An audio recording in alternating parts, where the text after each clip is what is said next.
Arrivé au Québec à l'âge de 15 ans, mon invité a une note désastreuse à son premier cours d'informatique au secondaire. Malgré un premier contact difficile avec la technologie, il a persévéré, a étudié en informatique, a travaillé à l'école polytechnique et est aujourd'hui directeur des ressources technologiques du Cégep de Saint-Laurent. Et depuis de nombreuses années, il s'implique pour la cause de la persévérance scolaire. Mon invité, Edouard Stako.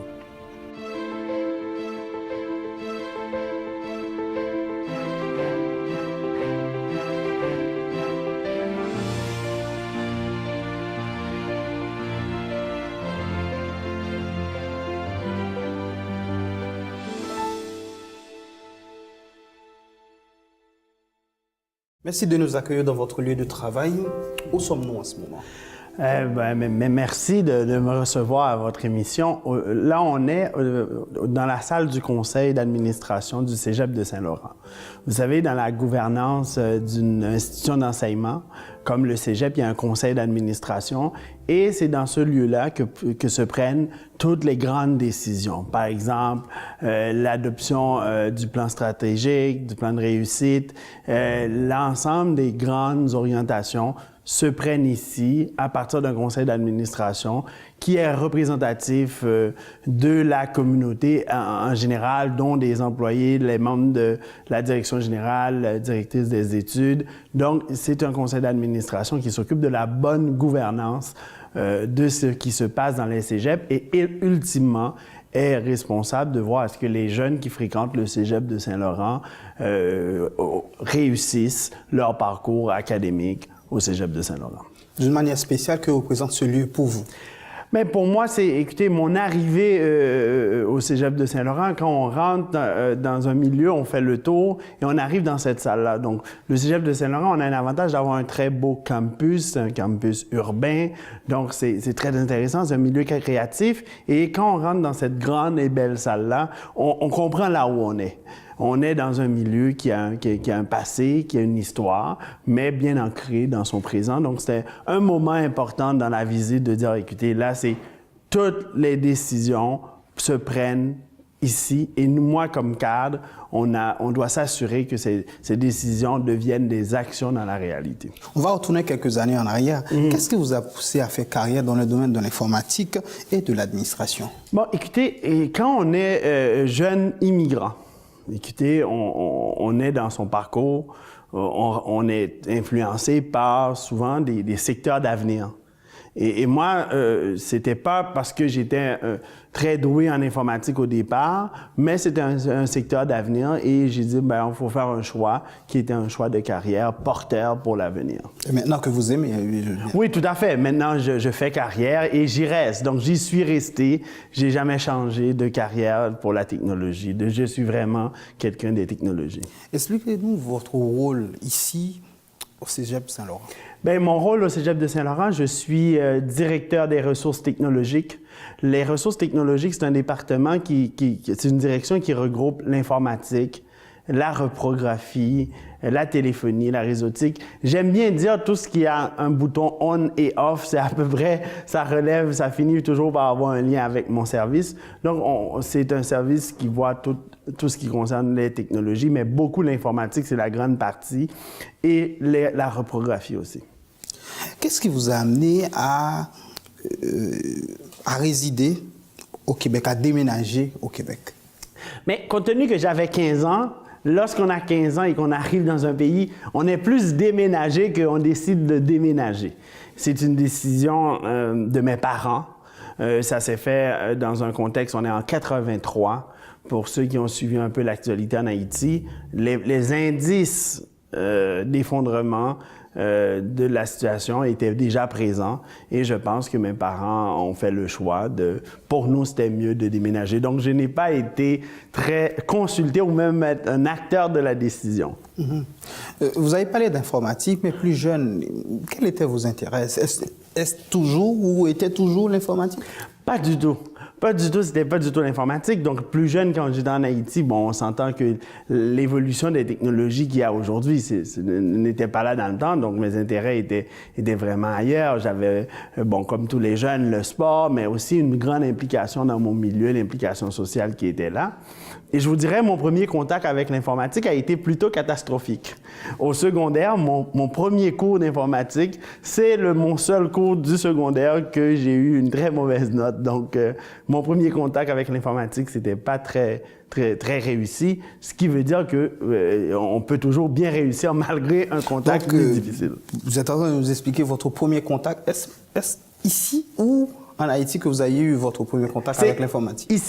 Ici, écoutez, quand je suis arrivé ici au secondaire, même dans l'école, on n'avait pas beaucoup d'utilisation de l'informatique. On est quasiment dans les débuts de la pénétration de l'informatique dans les écoles. C'était même dans une des rares cours au choix qui était un cours de programmation en basic, quelque chose de début. Ce n'était pas les classes que nous connaissons aujourd'hui, bien sûr. Donc, c'était dans un cours au choix, j'avais dit, ben là, pourquoi pas l'informatique, je vais essayer ça. Vous avez fait un baccalauréat en informatique, mais surtout ce qu'on appelle en gestion d'informatique à l'UQAM, puis une maîtrise dans l'administration publique. Comment ça s'est passé? Vous avez gardé de bons souvenirs? Expliquez-nous un petit peu le parcours de... C'est intéressant. C'est sûr que j'ai étudié en informatique.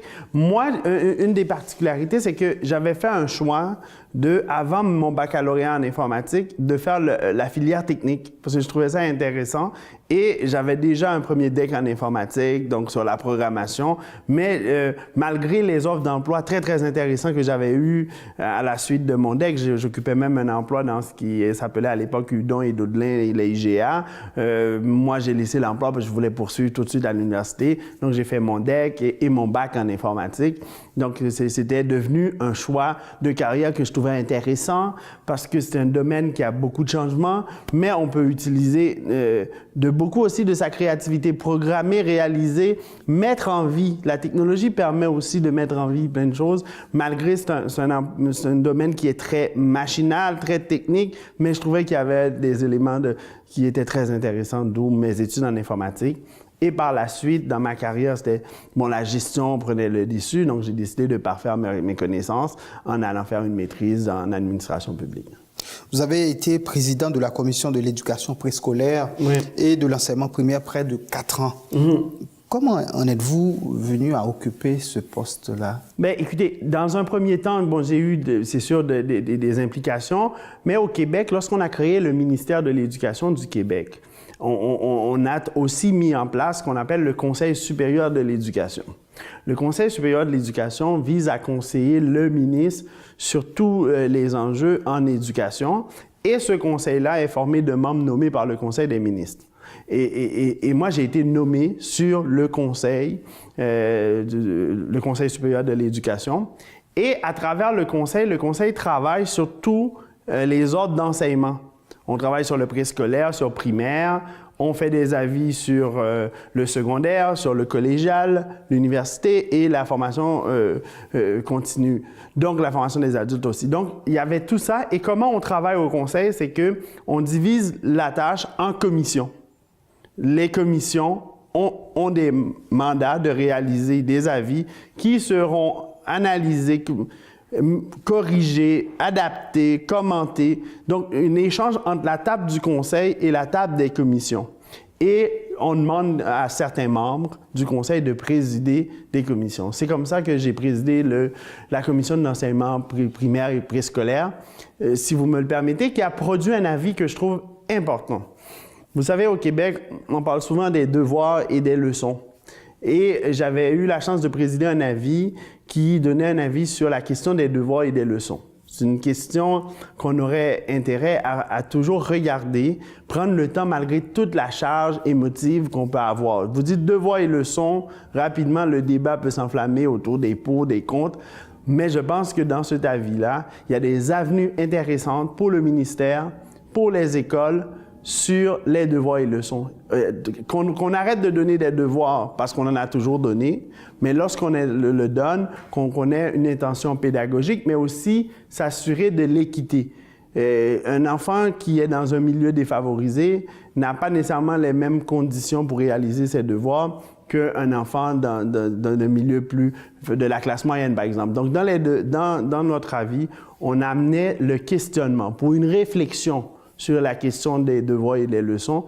Et ce n'était pas un avis qui disait on était pour ou contre, ouais. mais on demandait au milieu de se questionner. Vous êtes également actuellement président du Fonds 1804 pour la persévérance scolaire. Quel est ce fonds et quels sont ses objectifs?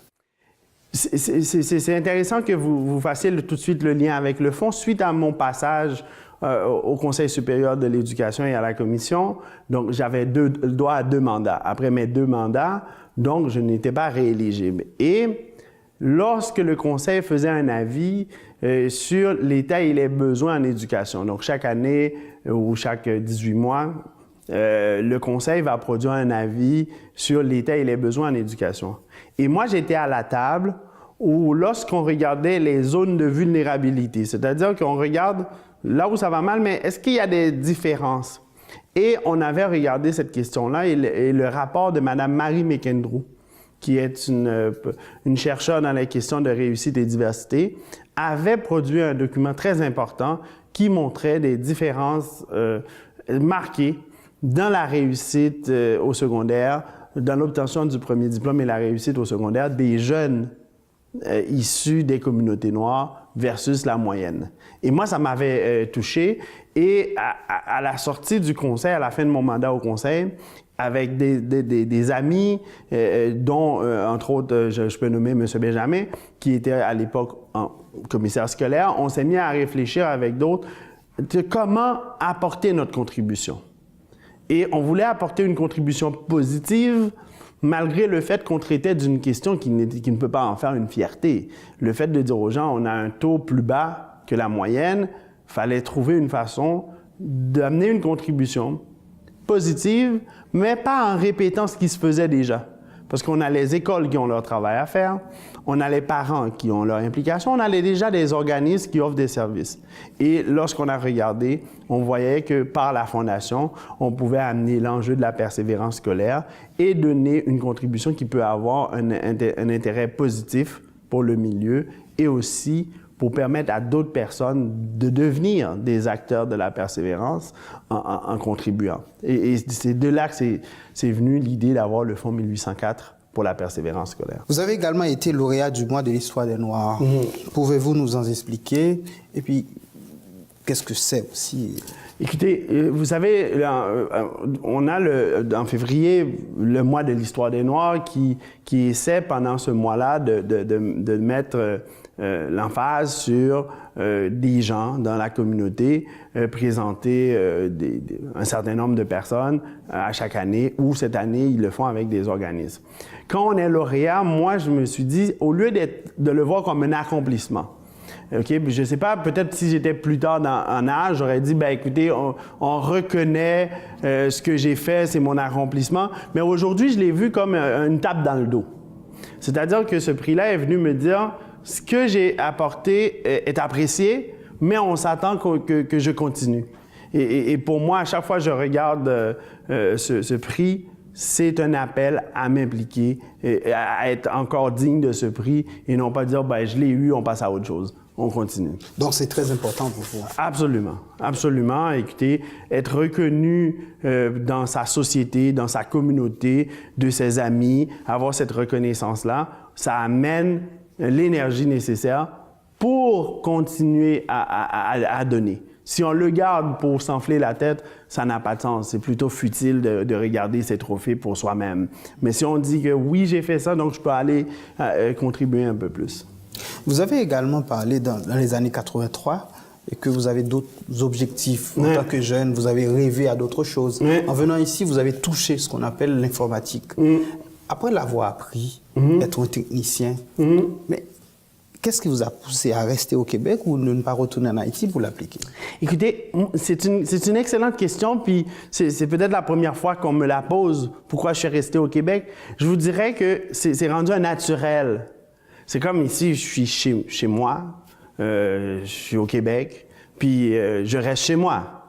Donc, cette question-là, c'est pas un jour j'ai eu à décider, je vais rester au Québec. Moi, cette dualité de me sentir pleinement haïtien, d'origine haïtienne, et de me sentir québécois, canadien, montréalais, moi, je suis totalement en accord avec ça et je n'ai pas eu à faire un choix. Bon, écoutez, quand on fait la balance des pour et des contre, on va choisir le Québec. Non, moi, je suis au Québec et puis j'y reste, j'y resterai toujours.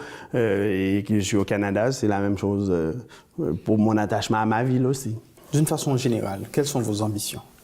Écoutez, les ambitions, c'est pas des ambitions d'un objectif de carrière personnelle. Quand on s'implique, on aimerait voir les choses bouger. Par exemple, je trouve que accepter qu'au Québec, on a un jeune sur 5 qui ne termine pas son secondaire, vu nos moyens, c'est inacceptable. On ne devrait pas tolérer ça.